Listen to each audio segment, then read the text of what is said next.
Hello everyone, welcome you all at Lokesh Sir Unlimited Study Zone. So we are here again to continue with the lectures that we have previously done in the class of geometric series and infinite series. Okay, mainly we have talked about the converging and diverging series. तो last lecture में हमने converging और divergent series के बारे में बात की थी. उसमें देखा था कि हमें फंक्शन को पहचानना पड़ता है, यू एन और वी एन को पहले पहचानना पड़ता है. आइडेंटिफिकेशन के बाद यू एन और वी एन के हमें क्या करना पड़ता है कि फिर हम उसको आइडेंटिफाई करने के बाद में हम सीरीज़ को पता लगाते हैं. बाय मेथड ऑफ कंपैरिजन हमने देखा कि किस तरीके से हम यू एन और वी एन को पता लगाते हैं. अब कुछ और क्वेश्चन लेते हैं कि हम जिनमें देखेंगे कि सीरीज़ जो है कहाँ पर किस तरीके से सीरीज़ जो है वो कन्वर्जेंट है और डाइवर्जेंट है. पर्टिकुलरली एग्जांपल से बात करते हैं, तो कुछ एग्जांपल्स देखते हैं कि किस तरीके से हम सीरीज़ जो है को कन्वर्जेंट या डाइवर्जेंट आइडेंटिफाई कर सकते हैं. Okay, so let's move on. तो पहला क्वेश्चन देखेंगे आज का. क्वेश्चन नंबर फर्स्ट है आज का, सेगमेशन. अब मैं समेशन लिख रहा हूँ, it means it is n one equal to infinity, n ones to infinity. Okay, and one upon under root n plus under root n plus one. ये देखिए. ओके, तो इसको करने का तरीका मैंने क्या बताया था कि सबसे पहले देखिए इसमें कॉमन क्या आ सकता है, वन बाई रूट एन. तो यू एन जो आपकी ओरिजिनल सीक्वेंस सीरीज दी गई है, एन टर्म इसका किसका है, one upon n plus under root n plus one, ये बन गया u N.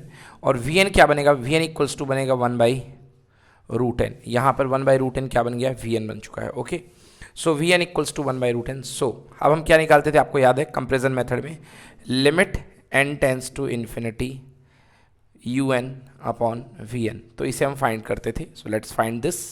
Limit n tends to infinity one upon under root n plus under root n plus one. Okay, and here v n one by under root n. तो चलिए, limit n tends to infinity, यदि मैं यहाँ से one by whole root n common ले लूँ तो यहाँ पर बचेगा वन. रूट एन अंदर आने के लिए मुझे अंदर से एन कॉमन लेना पड़ेगा. ओके, तो एन कॉमन लूँगा तो बाहर रूट एन आएगा, one plus one by root n. Okay, और one upon root n. Root n से रूट एन क्या हो गया, कैंसिल हो गया. अब आप जो है इस पर आप जो है इसकी वैल्यू पुट कर सकते हैं. एक मिनट, मुझे यहाँ ये नहीं लिखना चाहिए क्योंकि मैंने टोटल कॉमन ले लिया है.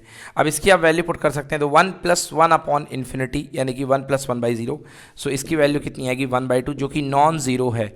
नॉन ज़ीरो है मतलब कि जो बिहेवियर होगा वो किस पे डिपेंड करेगा, इस पे डिपेंड करेगा, वी एन पे. तो यहाँ पे वी एन हमारे पास क्या है, so v n equals to है वन बाई रूट एन. यदि इसको देखें so this is equals to one upon n to the power one by two. आपको याद होगा मैंने आपके सामने बात की थी पी सीरीज़ की. ओके, पी यानी कि पावर सीरीज़. तो पावर सीरीज़ में मैंने बताया था कि one upon n to the power p, जो सिग्मा टर्म रहता है इस तरीके का, ये पावर सीरीज़ कहलाती है. तो अपने पास भी यहाँ पे जो वी एन है, वी एन का सिग्मा जो बनेगी पावर सीरीज इस टाइप की बनेगी. तो सिग्मा वी एन के नेचर को देख करके हमें पता चलता है कि यू एन का नेचर क्या होगा. सो सिग्मा वी एन का यदि मैं यहाँ पे नेचर टेस्ट करूँ, so n to the power p that is equal to n to the power one by two and p is less than one by two. आपको पता है कि if p is less than और equal to one, p is less than और equal to one था, है ना, one हो या वन के इक्वल हो, तो ये सीरीज़ क्या होती थी, डाइवर्जेंट होती थी. तो यहाँ पे वी एन का नेचर क्या है, यहाँ पे वी एन है डाइवर्जेंट, इसलिए यहाँ पे यू एन भी क्या होगा, यहाँ पे यू एन भी क्या होगा, डाइवर्जेंट ही होगा. सो इसको नोट कर लीजिए. ओके, तो ये यहाँ पे यू एन भी डाइवर्जेंट ही होगा क्योंकि पी एन यहाँ पर डाइवर्जेंट है. तो इस तरीके से हम इस क्वेश्चन को कर सकते हैं. Any problem? ओके, ठीक है, रफ करूं, लाइटिंग वगैरह प्रॉपर है, हाँ जी ठीक है. चलिए इसको रफ करते हैं, अगले क्वेश्चन की तरफ चलते हैं.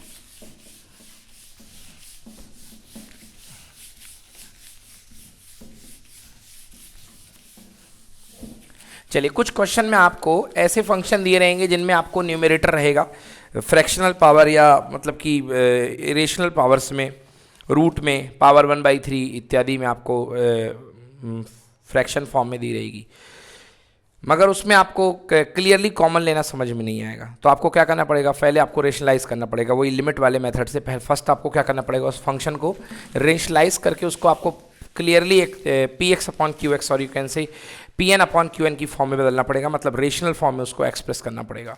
एक बार आप रेशनल फॉर्म में एक्सप्रेस कर लेंगे उसको तो आपको समझ में आ जाएगा कि आपको कॉमन क्या लेना, वहाँ पर आपको ये दिखना शुरू हो जाएगा। सो लेट्स चेक करते हैं, अपने पास क्वेश्चन है, नेचर चेक करना है, क्वेश्चन नंबर 2 आज की क्लास का। ओके, कि कन्वर्जेंट है या डाइवर्जेंट है, आपके सामने मैं दे रहा हूँ, आपके पास सीरीज़ है।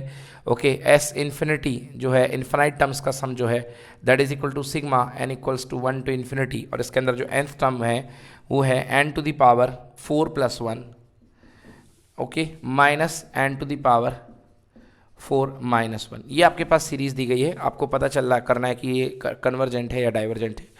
ओके, तो कैसे करेंगे इसको सॉल्व, देखिए first you need to rationalise it. So S infinity that is equals to sigma n equals to 1 to infinity. So rationalise करने के लिए n to the power 4 + 1 minus n to the power 4 - 1 divide by opposite sign का multiply divide करिए, n to the power 4 + 1 plus n to the power 4 - 1 multiplied by, यहाँ पर कितना हो जाएगा, n to the power 4 + 1 minus, no minus है तो plus है। ओके, चलिए तो सेम चीज़ का हमने मल्टीप्लाई डिवाइड कर दिया, तो यहाँ पे क्या हो जाएगा, देखिए S infinity that is equal to sigma n equals to 1 to infinity. चलिए a + b a - b that is equal to a² - b², n to the power 4 + 1 minus b का स्क्वायर, तो n टू द पावर 4 और bracket में minus होते plus हो जाएगा ये। Okay, because a + b a - b, तो ब्रैकेट में माइनस आएगा तो ये प्लस हो जाएगा, और नीचे ये कितना बनेगा, n to the power 4 + 1 plus n to the power 4 - 1। This becomes cancel out, तो 2 आ गया। ओके, तो 2 कांस्टेंट है, आप उसको बाहर भी ले सकते हो, कोई फ़र्क नहीं पड़ेगा, या लिए रहो, n equals to 1 to infinity 2 upon √ n to the power 4 + 1 plus n to the power 4 - 1। अभी आपको एक ठीक ठाक सी प्रॉपर एक्सपेंशन के फॉर्म में दिख रहा है, जहाँ पे आप कह सकते हो कि आप इसमें un और vn को पता लगा सकते हो। So you can say here un equal to 2 upon √ n to the power 4 + 1 plus √ n to the power 4 - 1। अगर आप vn की बात करोगे तो vn क्या निकलेगा, देखो n की पावर 4 यहाँ से कॉमन लोगे तो बाहर क्या बनेगा, n², n की पावर 4 इससे कॉमन लोगे तो बाहर क्या बनेगा, n², मतलब vn यहाँ पे निकल सकता है 1 अपॉन n²। यदि vn की बात करो तो आप यहाँ पे vn क्या निकलेगा, 1 अपॉन n², ठीक है ना। तो अब देखते हैं यहाँ पे 1 अपॉन n², n की पावर 2 है, और n की पावर 2 यदि पावर सीरीज़ की बात करें, खैर उसकी बात हम बाद में कर लेंगे, बट पहले हमें un और vn मिल चुका है। सो हमें क्या करना चाहिए है, यहाँ पर हम देखते हैं कि limit n tends to infinity un और vn हमें क्या प्रोड्यूस करके दे रहा है। So let's do limit n tends to infinity un upon vn। So यहाँ पे un limit n tends to infinity दिख रही है, un की स्ट्रक्चर क्या है, 2 अपॉन, अब देखिए मैं लगो हाँ तो कॉमन ले लेता हूँ तो मुझे फ़ायदा मिलेगा, n² मैंने पहले से कॉमन ले लिया, एक्चुअली मैं n की पावर 4 रूट के अंदर से कॉमन निकालूंगा, बट ये बाहर आएगा तो n² बन के कॉमन बाहर निकलेगा, तो n² inside the bracket it will be 1 + 1 upon n to the power 4, again n² 1 minus 1 upon n to the power 4। Okay, root लगाना पड़ेगा, यस, एंड यहाँ पे अपॉन में vn है ना, सो 1 अपॉन n²। देखिए n² कॉमन लेके, इससे और इससे कॉमन लेके दोनों क्या हो जाएंगे, कैंसिल हो जाएंगे, तो फाइनली आपके पास 2 अपॉन √1 प्लस 1 अपॉन n की पावर 4 प्लस √1 - 1 अपॉन n की पावर 4, n की वैल्यू इन्फिनिटी पुट कर दीजिए, तो 2 अपॉन √1 + 1 मतलब 2 अपॉन 2, क्योंकि √1 भी 1 होता है, 2 बार ऐड हो जाएंगे, सो कितना हो जाएगा 2 अपॉन 2 इक्वल टू 1, मतलब आंसर कितना आ गया इसका 1, दैट इज़ नॉन जीरो। मतलब यहाँ पर जो un का नेचर होगा वो vn के जैसा होगा, और vn क्या है हमारा 1 अपॉन n², जहाँ पर 1 अपॉन n² जो है किसकी फॉर्म का है, ये जो vn है 1 अपॉन n², ये 1 upon n to the power p के फॉर्म का है, और जहाँ p की वैल्यू क्या है, ग्रेटर देन 1, और आपको पता है कि p की वैल्यू यदि ग्रेटर देन 1 होती थी तो ये सीरीज़ कैसी होती थी, ये सीरीज़ होती थी कन्वर्जेंट। तो यहाँ पर un का भी जो नेचर मिलेगा हमको वो कन्वर्जेंट मिलेगा, as vn is convergent, so un is also convergent. तो यहाँ पे un का नेचर जो हमको मिलेगा कन्वर्जेंट मिलेगा, नोट कर लीजिए इसको। सो un इज कन्वर्जेंट सीरीज, क्योंकि vn जो है हमको यहाँ पे vn कन्वर्जेंट मिल रहा, पावर 2 है, और पावर 2 में आपको पता है कि पावर p होती थी, n to the power p, that is called p series. तो p सीरीज में अगर पावर 1 से ग्रेटर हो या इसके इक्वल हो तो जो सॉरी इक्वल भूल गया, 1 से ग्रेटर होने पर तो क्या था अपना, कन्वर्जेंट सीरीज होती थी। चलिए ओके ठीक है, इसको रफ करते हैं जल्दी से और इसके बाद अगला क्वेश्चन की तरफ चलते हैं। अब देखिए ये तो थे मेथड ऑफ कंपैरिजन वाले क्वेश्चन जो इजीली जिनमें आपको वीएन दिख गया, बट अब हमारे सामने आने वाले हैं मिसलेनियस क्वेश्चन। मिसलेनियस मतलब कुछ ऐसे प्रॉपर स्ट्रक्चर हैं जो इस मेथड से सॉल्व नहीं होते हैं, जिनके लिए कुछ पर्टिकुलर आपको एजम्पशन करके चलना पड़ेगा, या कह लीजिए सीधी सीधी बात, साफ साफ बात की जाए तो उसके फॉर्मेट्स आपको याद होने चाहिए। अगर वो फॉर्मेट आपको याद है then only you can solve this question. अगर वो फॉर्मेट आपको याद नहीं तो आप बहुत प्रॉब्लम करेंगे उनको सॉल्व करने में, या ये कह लो सॉल्व भी नहीं होंगे। तो हमें कुछ ऐसे प्रॉपर फॉर्म्स जो हैं, हमें वो प्रॉपर फॉर्म याद रखने हैं, है ना, कि हम जो है उनको सॉल्व कर सके। आइए देखते हैं वो प्रॉपर फॉर्म कौन कौन से हैं। सो हेडिंग डालिए मिसलेनियस क्वेश्चन, क्योंकि इस सेगमेंट में हम ऐसे क्वेश्चन के बारे में बात करेंगे जो बिल्कुल डिफरेंट है, मिसलेनियस अलग थलग टाइप के क्वेश्चन है। ओके, हाँ, इसको बोलते हैं विविध प्रश्न, विविध इन मीन्स मिसलेनियस। सो आइए बात करते हैं। जैसे एग्जाम्पल के लिए हमारे पास है, अब मेरे को यदि क्वेश्चन आ गया है कि sigma 1/n to the power n जो है n equals to 1 to infinity, आप बताइए कि ये जो है ये किस टाइप का सीरीज है, ये कन्वर्जिंग है, कन्वर्जेंट है या डाइवर्जेंट है। आपको सीरीज की टाइप यहाँ पर पता करनी है। Then how can you find this series? First try to explore this. So on exploring I can get 1 to the power 1, this will be 1 plus 1/2 to the power 2 plus 1/3 to the power 3 plus 1/4 to the power 4 and so on. अगर nth term की मैं बात करूँ तो 1/n to the power n। Okay, अब देखिए कुछ standard form होते हैं, डाइवर्जेंसी कन्वर्जेंसी इसकी चेक करनी है। तो यहाँ पे अब मैं वीएन नहीं निकाल सकता हूँ कॉमन, एक चीज़ आप समझो, क्योंकि कॉमन निकालने जैसे यहाँ पे कोई सिचुएशन नहीं दिख रही तो मैं वीएन नहीं निकाल पाऊंगा। तो वीएन मुझे इस तरीके से नहीं निकालना है यहाँ पे, बस मेरे पास केवल यूएन अवेलेबल है। UN could be said this last term or you can say nth term। तो n term को हम un तो बोल सकते हैं, या सीरीज में जो आपको नॉर्मली गिवन है उसको आप un बोल सकते हो, बट आप इसको vn नहीं बोल सकते हो। vn इससे कॉमन निकालने का कोई चांस नहीं है। तो फिर आपको कंपेरिजन मतलब एक तरीके से इनइक्वालिटी के रूल्स आपको याद होने चाहिए। वो रूल्स अगर आपको याद है तो आप इसको सवाल को कर ले जाओगे। आओ देखते हैं कैसे करेंगे इस सवाल को। सो सबसे पहले हमारे जेब में क्या है, तो हमारे जेब में है here u n that we have, u depends on n equals to 1/n to the power n, 1/n to the power n। अब एक मैं आपको चीज़ बता रहा हूँ कि देखिए कोई आपके पास सीरीज़ है ना, अगर बड़ी सी सीरीज़ डाइवर्जिंग है, कन्वर्जिंग है, तो उस सीरीज़ के शुरुआत के कुछ टर्म को हटा लो, क्योंकि इन्फानाइट सीरीज़ है।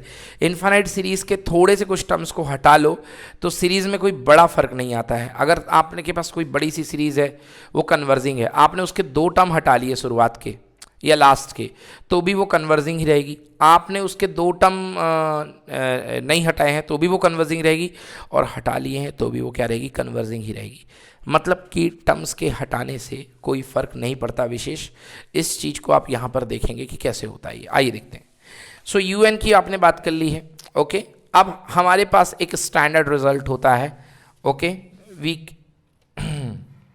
मगर अब क्या है, स्टैंडर्ड रिजल्ट क्यों लेके चलना पड़ेगा, क्योंकि हमें यहाँ पे वीएन की स्ट्रक्चर नहीं पता है। इस पूरे में हमें वीएन नहीं पता है, तो हमें कुछ याद रखिए, स्टार पॉइंट मार्क करिए इसको। ओके, वी हैव, हमारे पास एक रिजल्ट है। हमारे पास क्या रिजल्ट है, हमारे पास रिजल्ट है कि n to the power n जो होता है is always greater than 2 to the power n। ये आप पुट करके देख लो, बट कब, n ग्रेटर देन 2 के लिए, n ग्रेटर देन 2 के लिए। क्योंकि अगर 2 के लिए रखोगे तो 2 की पावर 2 यानी 4, और n 2 की पावर n यानी कि 4। सो 4 ग्रेटर देन 4 नहीं होता, 4 इक्वल टू 4 होता। थोड़ा ब्राइटनेस देखूं बढ़ा करके,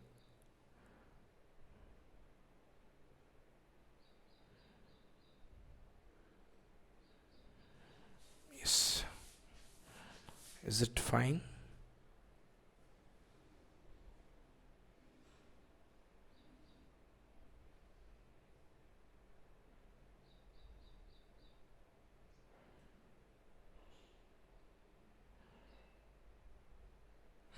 अब ठीक है।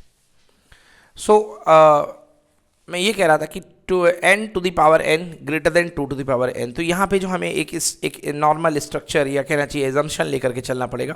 We have a result n to the power n equal to the power n, but ये किसके लिए सही है, ये n ग्रेटर देन 2 के लिए सही है। मतलब यहाँ से ये थर्ड टर्म से शुरू होगी ये चीज़ वाली बात। n ग्रेटर देन 2 के लिए मतलब 3 to the power 3 greater than 2 to the power 3। आप करके देख भी लो, 3 to the power 3 greater than 2 to the power 3, तो 3 to the power 3 equal to 27 and 2 to power 3 equal to 8, तो obviously 8 is greater than, okay. तो अब यहाँ से ये रिजल्ट हमारे पास लगेगा n ग्रेटर देन 2 से, बट आप कहेंगे सर आपकी सीरीज तो पीछे से है। सो आई जस्ट सेड कि यार 2-3 टर्म जो होते हैं कोई ज़्यादा बड़ा वो फ़र्क नहीं डालते हैं सीरीज़ में, तो उनको हम कंसिडर कर सकते हैं, उनसे हमें कोई प्रॉब्लम होने वाली नहीं है। आइए आगे बढ़ते हैं। So n to the power n greater than 2 to the power n, इसको रिवर्स कर दो क्योंकि हमें ये चाहिए। So 1 upon n to the power n is less than, क्योंकि अपॉन करने पे इनइक्वालिटी के साइन चेंज हो जाएंगे, is less than 2 to the power n, okay. So यदि हम सिग्मा कर दें इसको, तो sigma 1 upon n to the power n is less than sigma 1 upon two the power n। क्यों ऐसा क्यों किया मैंने सिग्मा? क्योंकि देखो मेरे पास ये मुझे चाहिए, ये सिग्मा ही तो है, मतलब 1 upon n to the power n less than sigma 2 to the power n। अब देखो जरा sigma 2 to the power n क्या है, ये तो जीपी है यार, ज्योमेट्रिक सीरीज है ना। तो ये जो अपने पास में क्या है वो sigma 1 upon two the power, यदि मैं n देखूँ तो ये क्या है, जीपी है। यदि 1 अपॉन 2 प्लस 1 अपॉन 2 की पावर 2 प्लस 1 अपॉन 2 की power 3 and so on dot dot dot dot dot dot, ये जीपी है, ओके।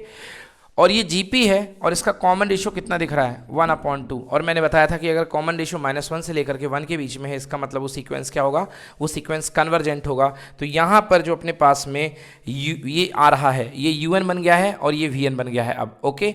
सो यू कैन से this is sigma un is less than sigma vn। और अगर मैं vn की बात करूँ तो vn का नेचर कैसा है, कन्वर्जेंट है, जी हाँ, vn का नेचर कैसा है, कन्वर्जेंट है। और जो un है वो un से कम है, तो जो un है वो vn से छोटा है, सिग्मा un जो है वो क्या है, vn से छोटा है। तो अगर ये कन्वर्जेंट है तो ये भी क्या होगा, कन्वर्जेंट है। इसका मतलब sigma un that is equal to sigma 1 upon n to the power n, जो यहाँ पे सीरीज है वो भी क्या होगी, कन्वर्जेंट होगी। नोट करिए। तो इस तरीके से कंपैरिजन मेथड, इनइक्वालिटी मेथड को यूज़ करके हमने बता दिया है कि sigma 1 upon n to the power n is also convergent, ये भी कन्वर्जेंट होगी बिकॉज जो vn हमने देखा vn equals to 1 upon 2 the power n आया, and 1 upon 2 to the power n is equal to geometric series है ये, जिसका कॉमन रेशियो 1/2 है। सो उस कॉमन रेशियो को देख करके हम आइडेंटिफाई कर सकते हैं कि ये ज्योमेट्रिक सीरीज है, और इसको ऐसे लिखेंगे। चलिए नोट इट डाउन फास्ट।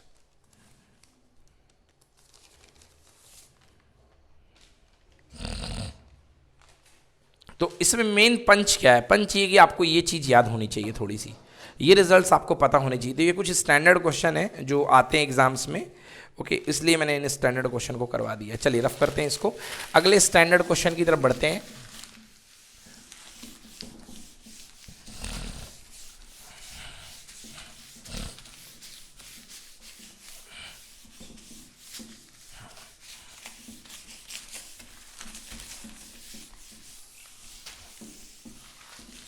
चलिए नेक्स्ट स्टैंडर्ड क्वेश्चन की तरफ बढ़ते हैं। मिसलेनियस एग्जाम्पल्स में अगला क्वेश्चन है sigma 1 upon under root n factorial. ये देखिए n फैक्टोरियल, तो 1 अपॉन n फैक्टोरियल। तो यदि मैं स्टार्ट करता हूँ इसको n equals to 1 to infinity से स्टार्ट करूँगा यदि लिखना, तो पहला बनेगा 1 अपॉन 1 फैक्टोरियल, ठीक है। दूसरा बनेगा 1 अपॉन अंडर रूट 2, क्योंकि रूट के अंदर 2 फैक्टोरियल 2 ही आएगा। फिर 1 अपॉन अंडर रूट 3 फैक्टोरियल, और dot dot dot dot 1 upon nth term की बात की जाए तो 1 अपॉन n फैक्टोरियल, इसकी nth एक्सपेंशन बन जाएगी, ओके। अब देखिए, अब आपको इसमें याद क्या करना है, इसमें जो मेन रूल है जो लगेगा, लिखेंगे एज वी नो, हमको पता है कि देखिए जो फैक्टोरियल n रूट होता है, ये फैक्टोरियल n है ना, ये कितना होता है, ये always greater than 2 to the power n minus 1/2। ये जो होता है 2 to the power n minus 1/2 से हमेशा बड़ा होता है, ठीक ना। बट कब के लिए, आपकी जो n की वैल्यू है दैट इज ग्रेटर देन और इक्वल टू 2। n की वैल्यू 2 से बड़े के लिए, मतलब यहाँ से थर्ड टर्म से बात की जाए, सो n इज ग्रेटर देन और इक्वल टू 2 के लिए ये जो होता है, ये हमेशा 2 से क्या होता है, factorial n under root n जो होगा वो 1 upon 2 to the power n minus 1/2 से बड़ा होगा, ठीक है ना। तो हमें क्या चाहिए, 1 अपॉन चाहिए, रेसिप्रोकल कर दीजिए, तो 1 अपॉन अंडर रूट n, तो रेसिप्रोकल करने पर साइन चेंज हो जाएगा, it is less than 1 upon 2 to the power n minus 1/2, ये हो गया। It is less than 1 upon 2 to the power n minus 1, और you can say for each and every n greater than और equal to 2 के लिए, n greater than और equal to 2 के लिए। अब ये देखिए इसका सिग्मा लगा दीजिए, तो सिग्मा मैं लगा देता हूँ summation 1 upon under root factorial n less than sigma 1 upon 2 to the power n minus 1/2। ये हो गया, ठीक है ना। अब इसको टारगेट करो क्योंकि इससे हमारा काम बनेगा। देखो ये क्या है भाई, नीचे 1 upon 2 to the power n, okay. तो ये हमारे पास क्या बन रही है, ये अपने पास जीपी बन रही है। ये जो है अपने पास में ये क्या है, ज्योमेट्रिक सीरीज है। मतलब यदि मैं इसको वीएन कहूँ तो v n is equals to 1 upon 2 to the power n minus 1/2। This is a geometric series with common ratio r equal to कितना 1/2। कॉमन रेशियो r 1/2 की ज्योमेट्रिक सीरीज दिख रही है। और r इक्वल्स टू 1/2 की जो ज्योमेट्रिक सीरीज होती है वो कैसी होती है, कन्वर्जेंट होती है। मतलब यहाँ पर जो vn है वो कन्वर्जेंट है और जो un है वो vn से लेस है, ये बैठा हुआ है un, और जो un है वो vn से लेस है। सो अगर vn कन्वर्जेंट होगा तो इसका मतलब जो un होगा sigma un will also be convergent. So you can write sigma un this is equals to sigma 1 upon under root factorial n is also is convergent according vn. So as vn is convergent, so un is also convergent. So it's get completed here. Note it down please. ठीक है, चलिए तो ये हो चुका है। अब इसको रफ करते हैं, अगले क्वेश्चन की तरफ बढ़ते हैं। Next question,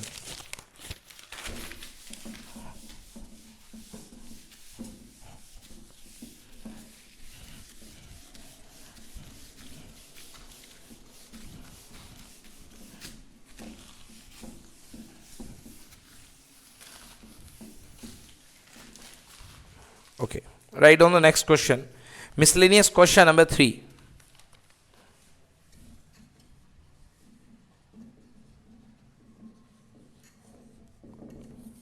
Miscellaneous question number 3, sigma n equals to 2 to infinite 1 upon n square log of n, 1 upon n square log of n, okay. ये है,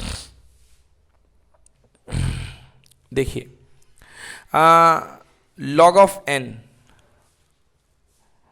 जो log n है मतलब n की वैल्यू 2 से इन्फिनिटी। अब देखिए log जो होता है इंक्रीजिंग फंक्शन होता है, log जो होता है वो कंटिन्यूसली क्या होगा, log x आपने ग्राफ देखा होगा इंक्रीज किया करता है, ठीक ना, पॉजिटिव पावर्स के लिए। तो log x की वैल्यू मतलब अगर 1 अपॉन log n होगा तो अगर ये चीज़ इंक्रीज करेगी तो ऑल टोटल क्या हो जाएगा, डिक्रीज हो जाएगा। तो अब मैं लिखूंगा तो आपको समझ में आएगा, since 1 upon n square log n, ये छोटा होता जाएगा हमेशा किससे, 1 अपॉन एन स्क्वायर से एवरी टाइम, क्योंकि लॉग एन अपना असर दिखाएगा। बट कब, for all n is greater than और equal to 3, n square greater than और इक्वल टू 3। अब आप इसको याद करना हो तो आप इसको याद करना कह लो, यही प्रॉब्लम है हायर मैथमेटिक्स में, कुछ चीज़ें आपको याद रखनी पड़ती हैं, ओके।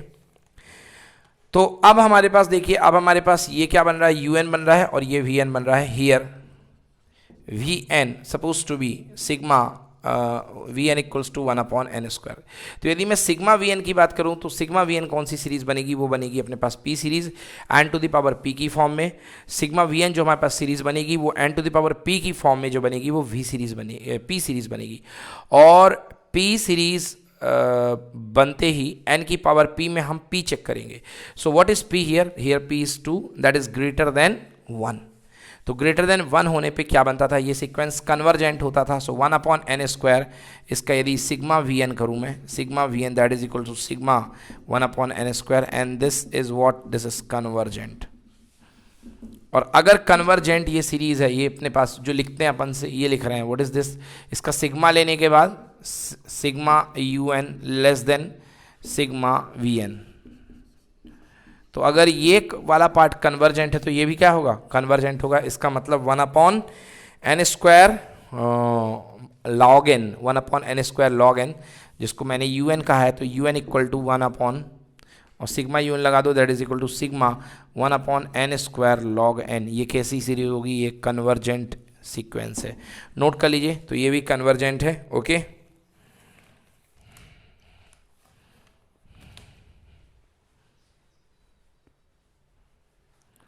चलिए डन।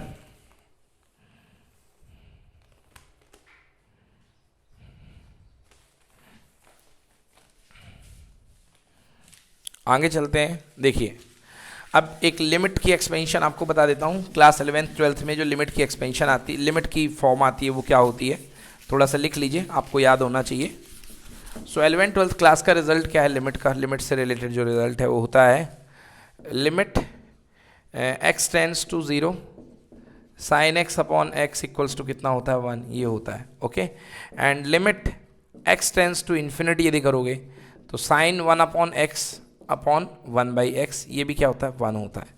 तो ये स्टैंडर्ड रिजल्ट है, इसको आप याद रखिए। दूसरा, अगर आप ये साइन की फॉर्म में लिखें, सो सेम हैपन विद 10 के साथ भी यही रिजल्ट होती है। So you can write it limit x tends to 0 10x upon x equals to 1 and limit x tends to infinity 10 1 by x upon 1 by x equals to 1। तो 10 के case में और साइन के केस में इस तरीके की स्टैंडर्ड रिजल्ट बना करते हैं। अब इस पर बेस्ड हम क्वेश्चन देखेंगे, इसको नोट कर लीजिए। आपको देखना है सिग्मा साइन 1 अपॉन एन का नेचर क्या है, सिग्मा साइन 1 अपॉन एन का nature. Okay, going to rub this. Let's check the converging or diverging behavior of the sigma sine 1 upon n. So initially we have a series that is, we can consider it un, that is equal to sigma sine 1 upon n. मैं जानबूझ करके vn select कर रहा हूँ कितना 1 by n. I can select vn as 1 by n. Now what happened? un upon vn check करिए, limit n tends to infinity un upon vn, that is equals to limit n tends to infinity sine 1 upon n upon 1 by n. Yes, तो अभी बताया इसकी value क्या हो रही 1, that is not equal to 0, मतलब कि कन्वर्जेंट और डाइवर्जेंट बिहेवियर का पता लगाया जा सकता है। And that will be according to the v n. And what is v n here, v n is equal to 1 upon n to the power p, but यहाँ पे एन की पावर 1 है। देख लीजिए वी एन ये है, सो N की power कितनी है 1 है। तो 1 यदि पावर होती है, तो मैंने बताया था अगर 1 होती है तो ये कैसी सीरीज होती है, डाइवर्जेंट होता है 1 upon n. So this is divergent. तो डाइवर्जेंट बिहेवियर से यूएन जो होगा वो भी क्या होगा, यूएन जो होगा वो भी डाइवर्जेंट ही होगा। ओके, नोट कर लीजिए। जो आपके पास यूएन है, u n means sine sigma sine 1 upon n. Okay, summation of sine 1 upon n, ये भी जो होगा ये क्या होगा, डाइवर्जेंट होगा। नोट करिए।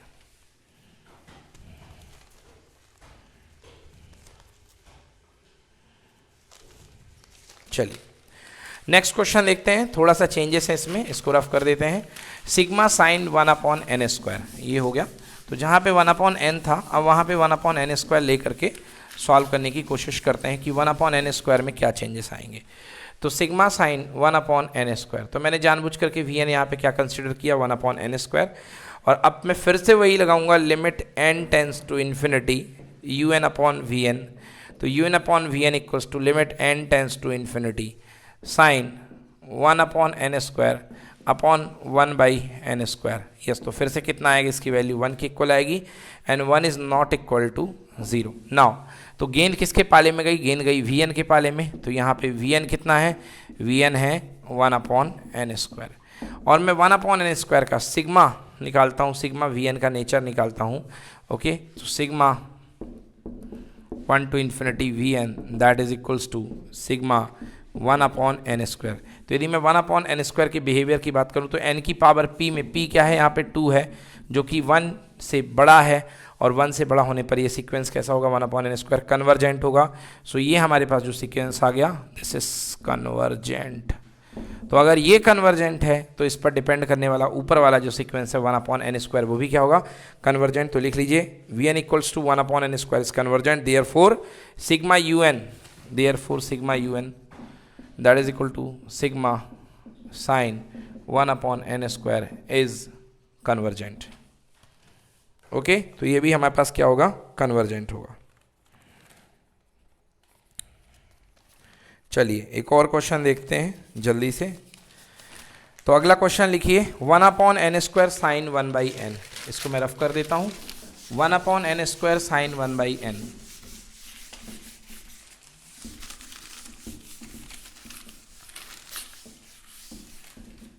okay, so question is sigma 1 upon n square sine one by n. अब देखिए यहाँ पे वन बाई एन है और हमारे पास बाहर क्या है, वन अपॉन एन स्क्वायर है।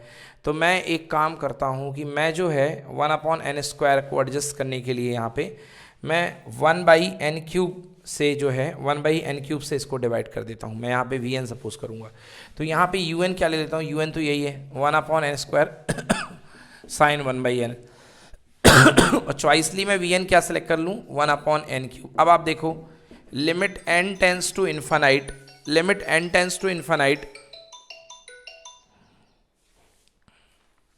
तो आप जो है limit n tends to infinite u n upon v n यदि आप बनाओ तो this will be limit n tends to infinite, u n की वैल्यू कितनी है, यू एन है one upon n square sine one by n and what is v n, v n is equals to one upon N cube. ठीक है, तो one upon n square से one upon एक one by n बच जाएगा और sine one upon n, sine one upon n standard limit sine x upon x है ना, sine one by x upon sine one by x equal to कितना होता है, वन होता है। So this is equals to one, that is not equal to zero. मतलब यहाँ पर बिहेवियर डिपेंड करेगा वी एन पे। ओके, और वी एन क्या है हमारे पास, वी एन इक्वल्स टू है one upon n to the power three. Power को देखिए, पावर क्या वन से बड़ी है, n to the power p में p is greater than one, मतलब इसका नेचर कैसा होगा, कन्वर्जेंट होगा। तो अगर वी एन कन्वर्जेंट है तो यू एन भी क्या होगा, कन्वर्जेंट। इसका मतलब sigma one upon n square sine one by n कितना होगा, कन्वर्जेंट होगा। मतलब हमको लेसन ये मिल रहा है कि यदि हम यहाँ पर n की पावर 2 से लेके जितनी हायर पावर ले लें, 3 ले लें, 4 ले लें, 5 ले लें, 6 ले लें, जितनी भी हम हायर पावर लेते जाते हैं सबके लिए हमें जो सीरीज़ मिलेगी वो कैसी मिलेगी जी भाई साहब, कन्वर्जेंट मिलेगी। ओके, जैसे कि वन अपॉन एन क्यूब जो अपन को कन्वर्जेंट मिल गया था। चलिए तो नोट कर लीजिए इसको एक मिनट में, फिर इसके बाद देखते हैं एक और क्वेश्चन बचा हुआ है उसको फिनिश करेंगे। दो क्वेश्चन से सिंपल सादे से उनको फिनिश करेंगे। Okay, so let's rough this question, इसको रफ कर देता हूँ मैं। अगला क्वेश्चन लिखिए, limit sigma tan one by n, tan one by n. तो देखते ही पता चल रहा है भाई साहब वन अपॉन एन का नीचे हमको डिवाइड करना पड़ेगा, तो कैसा नेचर बन जाएगा, डाइवर्जेंट बन जाएगा। बिल्कुल मतलब जैसा भी अपन ने बात की थी, टेन वन बाई एन जो है इसका डाइवर्जेंट बन जाएगा, कोई दिक्कत नहीं होने वाली आपको। तो आइए देखते हैं टेन वन बाई एन के बारे में। तो क्वेश्चन क्या बनेगा यहाँ पे, sigma tan one by n, so that is equals to u n equals to कितना है, tan of one by n है, यहाँ पे बन गया है। तो वी एन इक्वल्स टू आप यहाँ पे चॉइसली वन अपॉन एन ले लीजिए, limit n tends to infinity, यदि u n upon v n करेंगे that is equals to tan of one by n divided by one by n, that is equals to कितना आ गया, one. So one is not equal to zero, गेंद गई one upon N के पाले में, that is v n है। So one upon n is of the form one upon p n to the power p, जहाँ की P की value क्या है, वन है, और पी की वैल्यू वन होने पर नेचर कैसा होता है, डाइवर्जेंट होता है। तो यहाँ पर वी एन का नेचर जो होगा वो क्या होगा, डाइवर्जेंट होगा। और अगर वी एन डाइवर्जेंट है तो यू एन भी क्या होगा, डाइवर्जेंट होगा। मतलब टेन वन अपॉन एन जो होगा वो कैसा होगा मेरे दोस्तों, वो होगा डाइवर्जेंट। चलो नोट कर लो, ठीक है। अगला क्वेश्चन देखते हैं। अगला क्वेश्चन लिखिए, one upon n tan one by n, one upon root n tan one by n, ठीक है ना, ये है। तो लास्ट क्वेश्चन आज की क्लास का।